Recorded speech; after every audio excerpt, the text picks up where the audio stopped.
Amigas e amigos do ENEF, desejamos muita paz em nossos corações.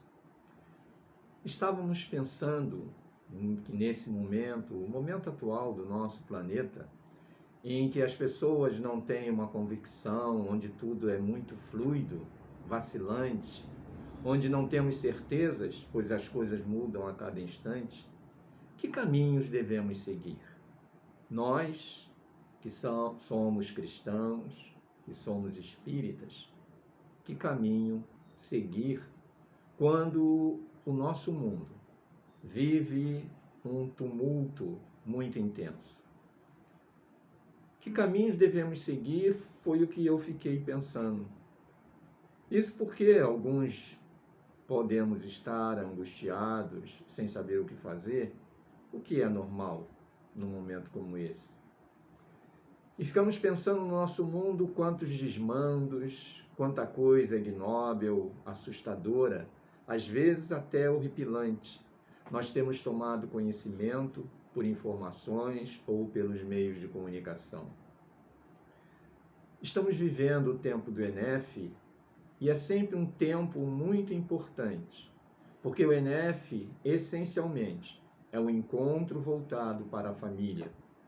Nessa família onde todos nós estamos inseridos, em que buscamos, junto com os nossos familiares, o aprimoramento. É na família que estamos baseados e assim ela é a nossa porta de entrada e de acolhimento. Desta forma, pensando no que caminhos devemos seguir, comecemos pela família, para depois chegarmos ao eu, o indivíduo executor. Nem sempre os elementos que compõem a família estão presentes ao encontro. O ideal seria esse. Mas se não estão, estamos nós. E poderemos, ao final do nosso encontro, levarmos em nós o aprendizado desta oportunidade que Jesus oferece a todos nós. Família. Nós reconhecemos a importância da família em nossa vida, tanto no contexto individual quanto no contexto coletivo. A família tem tanta importância que nas nossas dores, quando nos encontramos distante destes nossos familiares, o primeiro pensamento nos sugere o âmbito familiar, o encontro com um daqueles entes. Normalmente, no nosso dia, após a jornada de trabalho ou de qualquer outra atividade que tenha nos retirado do lar, pensamos no retorno para termos descanso e refazimento, tanto refazimento mental quanto refazimento físico. Dentro dessa visão, é importante, a crença de que a família é o lugar certo para eu estar. Isso eu preciso saber e sentir, que eu estou no lugar certo, na hora certa, com os familiares que me são necessários estar com eles da mesma forma que eu sou necessário estar com esses familiares. Os espíritos amigos, preocupados com a instituição familiar, têm nos vindo, através dos tempos, advertindo, orientando, conclamando homens e mulheres à preservação do instituto familiar, no sentido de maior aproveitamento, no sentido de fortalecimento dos laços entre todos os integrantes da família. Há uma visão da doutrina espírita sobre família, que às vezes difere no contexto de outras visões que não são espírita, né? Nós devemos considerar que a família, e aí não importa qual seja a sua constituição no campo material, que o conceito de família difere das filosofias não reencarnacionistas.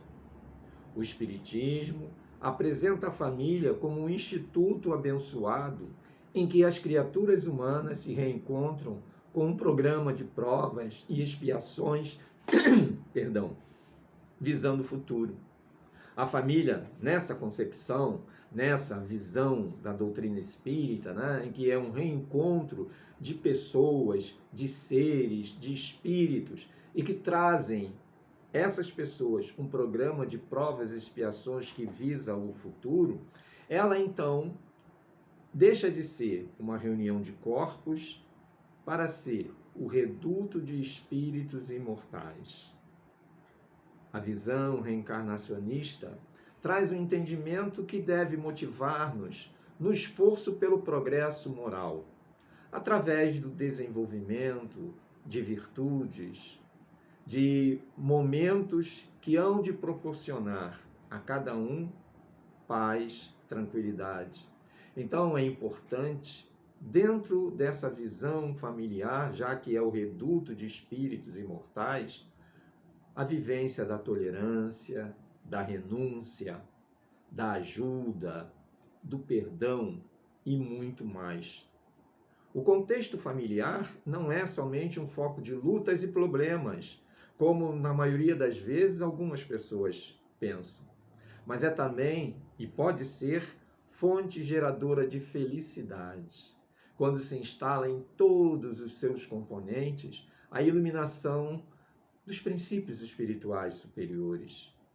Cada espírito encarnado conosco no grupo familiar é um espírito designado para a ascensão e tem, assim como nós, um longo caminho para tal, um longo caminho a percorrer na senda do progresso.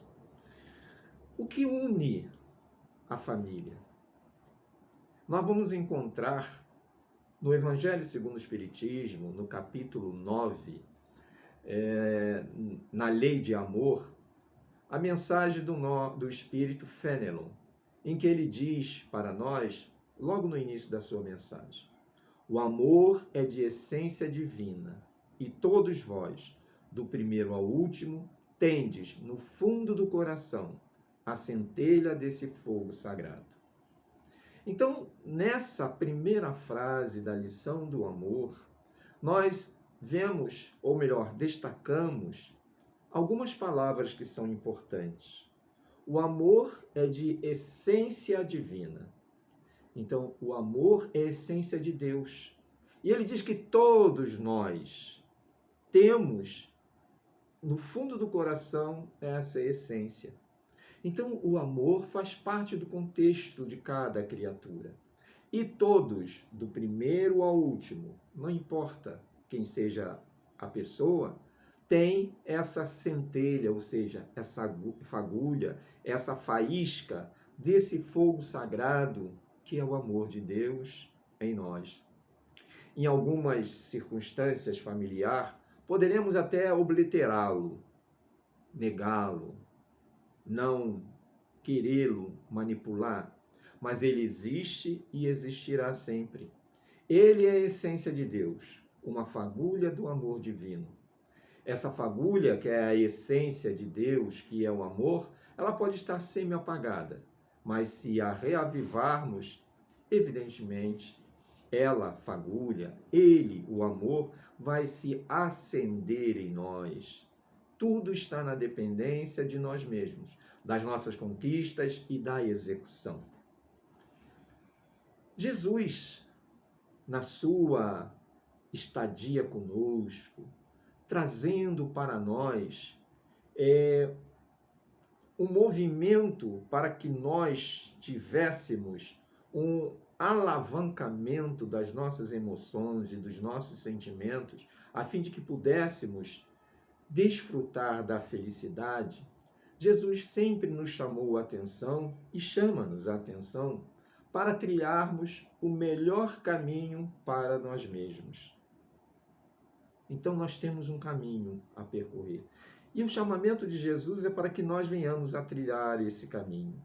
Quando Cristo determinou, brilhe a vossa luz, usou uma expressão muito coerente com o que somos, conforme as potências de que somos portadores.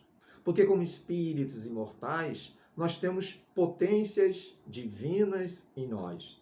Daí o que levou Jesus a dizer que nós somos deuses, por conta dessas potências. Então Jesus, ele determina: brilhe a vossa luz. É um chamado de despertamento, o que, aliás, repetimos, Jesus sempre nos fez. Uma expressão tal qual brilhe a vossa luz é quando ele nos diz que somos deuses com D minúsculo. Eu tinha esquecido desse pormenor e aí voltei a esse assunto. Nós somos deuses com D minúsculo, referindo-se a essas potencialidades da alma que nós somos.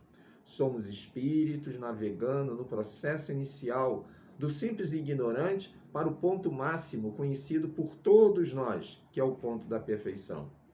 E aí, nesse interregno de tempo e espaço, precisamos andar como filho da luz que somos, como filhos de Deus. Então, cada um de nós é um filho da luz. Cada um de nós é luz. Por isso, Jesus recomenda que façamos brilhar a nossa luz. E sendo a constelação familiar o meio onde estamos inseridos, faz-se mister que a luz de cada indivíduo comece a brilhar na família, que é onde nós reiniciamos a nossa caminhada. Se Jesus nos determina a fazer com que brilhe a nossa luz, é porque somos lamparinas e temos mantido esse instrumento de luz apagada. E quando é que a nossa lamparina está apagada? Quando nós estamos nas nossas ociosidades, quando nós nos preocupamos e nos ocupamos, a não ser com o nosso próprio umbigo, quando nós estamos atolados no nosso egoísmo, na nossa vaidade, no nosso orgulho, quando nós temos olhos apenas para nós mesmos e esquecemos as demais criaturas que estão ao nosso derredor, com as suas dificuldades, com os seus problemas. O brilho da chama ou da luz, como que determinado ambiente, o brilho da chama ou da luz faz com que o ambiente onde nós possamos estar fique mais claro, mais iluminado, permitindo que as trevas, a escuridão seja vencida e dando-nos a oportunidade de enxergar melhor, de termos maior segurança em nossas ações. Uma lamparina, uma lâmpada apagada, como deveria estar acesa, é inútil, não atende à sua finalidade. E aí a gente vai nesse crescendo e vem uma pergunta: mas como posso fazer a minha luz? A minha luz apagada, como eu posso fazê-la luzir? Né? E o combustível está em cada um de nós. E qual é esse combustível que todos nós temos e que está em nós? É o amor. É essa essência divina que o Espírito Erasto fala para nós no Evangelho segundo o Espiritismo, no capítulo 9. Essa centelha, essa faísca, ela está pronta para iluminar, propiciar a chama. Né? Não há nenhum ser humano que não tenha essa possibilidade. E quem vai fazer isso somos nós. Através de quê? Da boa vontade, do desejo pelo amor e pela paz. E esse funciona como toque para acender a chama individual e proporcionar a luminosidade necessária. Porque brilhe a vossa luz é individual. É cada um de nós que precisamos fazer com que a nossa luz brilhe. E em tempos modernos, porque nós estamos vivendo, e todo mundo diz aí, um mundo diferente, né? O tempo de pandemia, ele é marcado por inúmeras dessas afirmações, que o mundo será outro, que o mundo será diferente. E todos acreditam em tal coisa. Alguns creem que o mundo se modificará por conta disso, disso, disso. Outros creem que o mundo irá se modificar por conta de outros detalhes.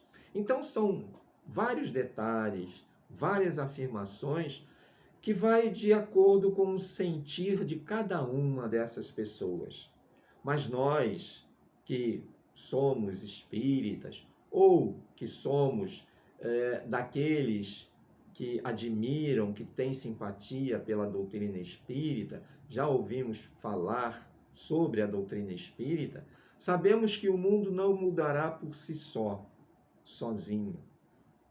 Que a mudança do mundo, ela acontecerá na dependência de cada um de nós, né? O mundo se modificará, sim, de acordo com nós. E quando as pessoas às vezes falam da mudança do mundo, pensam numa mudança física. Mas a questão não é física, a questão é moral. Porque o processo, ele é executado, o processo de mudança, ele é executado de dentro para fora e não de fora para dentro. Se não houver esse processo de modificação de dentro para fora, não haverá nenhuma mudança importante para o mundo. A luz não brilhará. Então, esse processo de fazer dentro de nós, para que possa fruir, para que possa iluminar o exterior, é o processo da luz de cada um de nós que precisa brilhar. Então, para que sejamos alguém que faça diferença, que façamos, que a nossa luz brilhe. E quando ela começar a brilhar, que nós não a escondamos, que nós não a coloquemos sob o alqueire, conforme a determinação de Jesus. Dentro desse conceito de fazer a nossa luz brilhar, também me vem uma pergunta: como estou passando por esse momento? Nós acabamos de falar, né? E nós aqui queremos conduzir-nos a reflexões, né? Porque acredito eu que seja o momento de nós estarmos refletindo. Porque tudo aquilo que nós ouvimos, nós precisamos refletir. Não nos basta apenas ouvir e dizer, olha, eu ouvi isso. É necessário um processo de reflexão, porque como dizem todos, o mundo está mudando. Então é um momento de reflexão. Por isso esse outro questionamento, como estou passando por esse momento? E aqui, como nós somos seres individuais, independentes, eu posso analisar-me sobre vários ângulos da própria vida. E essa questão ela é bastante interessante, porque sob o meu ângulo de visão, eu vou ter uma resposta. E essa resposta ela é única, ela é individual. Ela pode às vezes ser semelhante à de outras pessoas, mas essa é própria. A resposta dos outros provavelmente não irão se adequar a nós. E nesse contexto não tem cola. Não adianta nós querermos colar do outro. Somos nós que precisamos fazer essa viagem em nós mesmos, né? Para descobrirmos a relação conosco, que é o eu. Qual é a minha relação comigo? Algumas inquirições eu posso fazer para perceber isso. Por exemplo, já que nós iniciamos falando da família e agora estamos navegando para esse eu, para o indivíduo, como está a minha relação com os meus familiares? Era melhor antes ou está melhor agora? E a gente precisa pegar um pedaço do tempo para fazer esse mergulho dentro de nós, que é o mergulho do autoconhecimento. É olhar para dentro de nós e perguntarmos a que quantas nós estamos, como nós estamos. Se era melhor antes ou se é melhor agora, se mudou, o que mudou? Vamos responder para nós, vamos buscar essas respostas. E se mudou alguma coisa, quem mudou? Fui eu ou foi o outro? E se eu encontrar essa resposta, aí vem a pergunta que considero fundamental. Por que mudou? Por que mudou? Que sentimentos trago em mim nesse momento que nós estamos vivendo? São questões que têm uma importância bastante grande, porque é a relação comigo mesmo. É a relação de mim para mim. E que nesse processo de relação comigo mesmo, eu vou me descobrir. E é quando eu poderei até perceber ou responder a mais um questionamento. Será que eu já acendi a minha candeia? Será que eu já acendi a minha luz? E conversando com um amigo, falávamos a respeito desse tema, e aí ele perguntou para mim: Jorge, eu às vezes fico pensando, quanto de luz terei? Quanto de luz terei? E aí eu disse para ele, e é dessa forma que eu penso, que eu não preciso questionar-me sobre isso. Eu não devo preocupar. Quem tem a luz maior é Jesus. Ele tem a luz maior. E ele não disse para mim, quando ele determinou, Jorge, brilhe a vossa luz, ele não determinou quanto de luminosidade eu deveria ter. Que essa luz que ele determina que brilha em mim tivesse um nível X, Y, Z.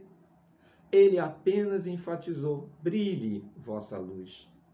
É por isso que a nossa luz pode ser a luz de um holofote, o que acho muito difícil, porque seria uma potência, né, maior, uma luminosidade dessa só almas mais evoluídas.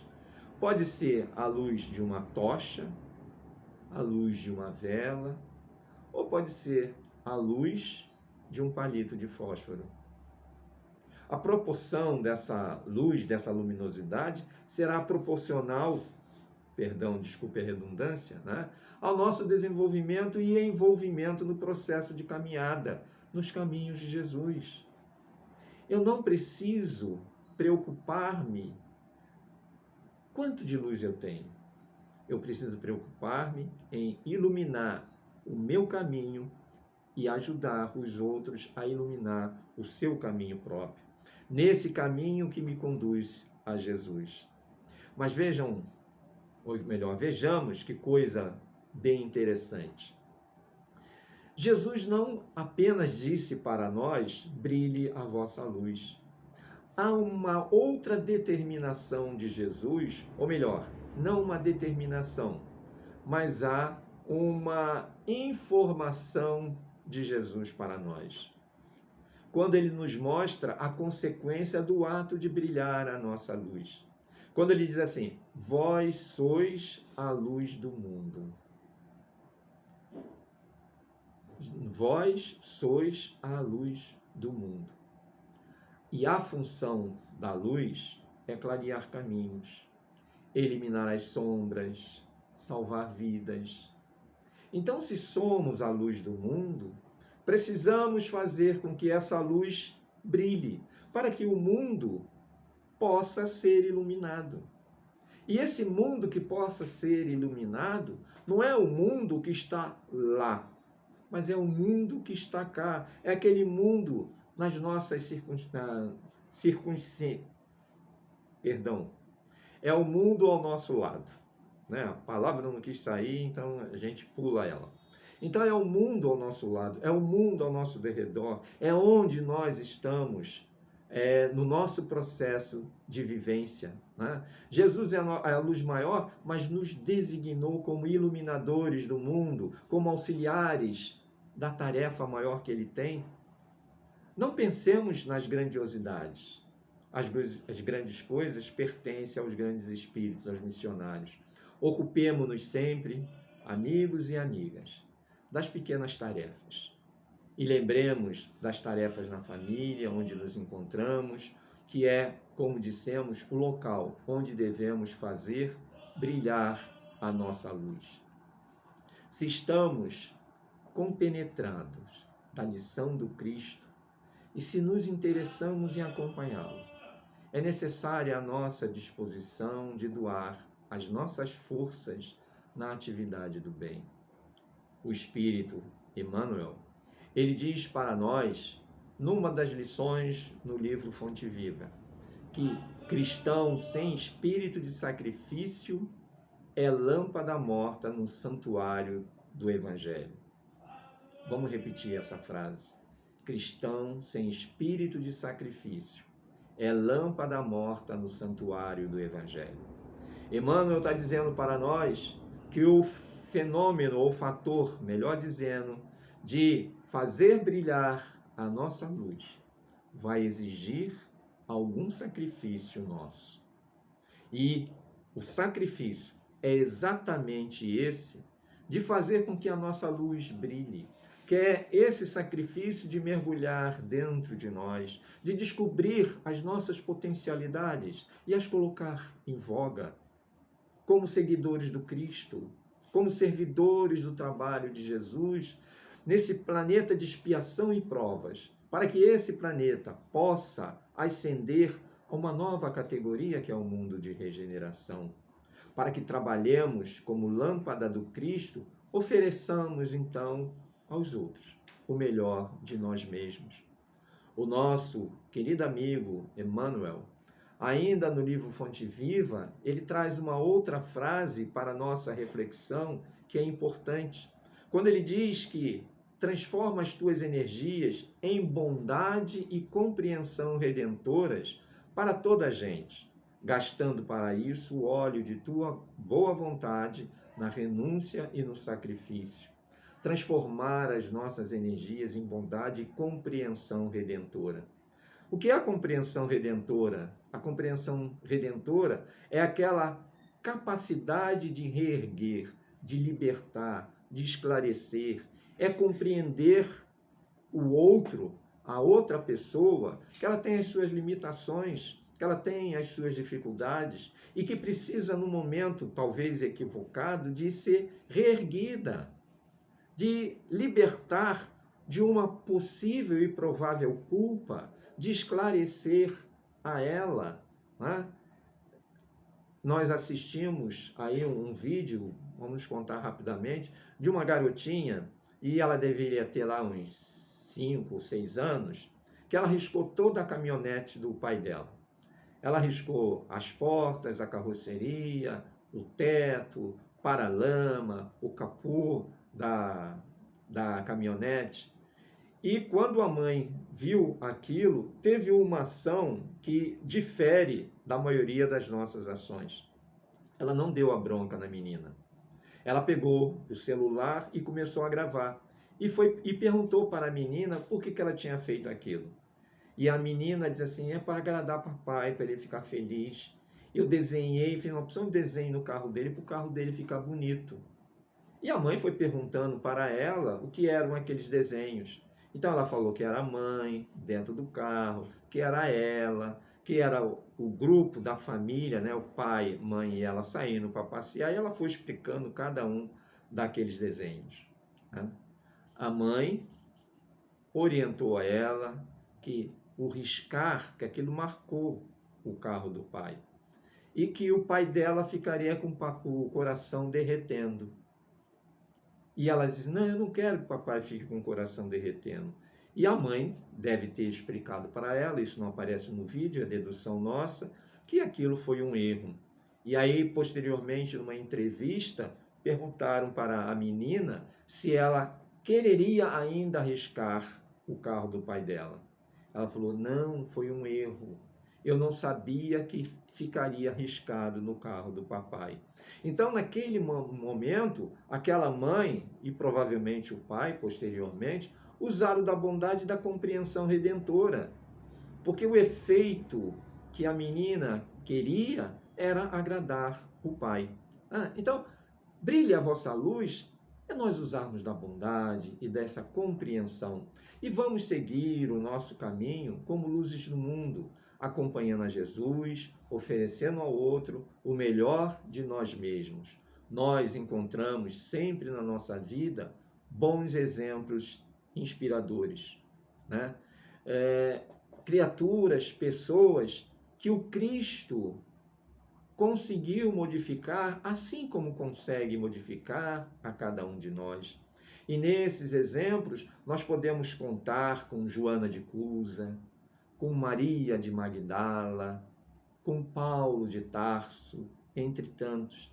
E Paulo de Tarso, em particular, nos chama mais atenção porque ele era um fervoroso defensor da lei, combatia com todo o ardor aos cristãos, mas que foi profundamente tocado pela luz do Cristo, de tão intensa que o fez cair do cavalo e ficar cego.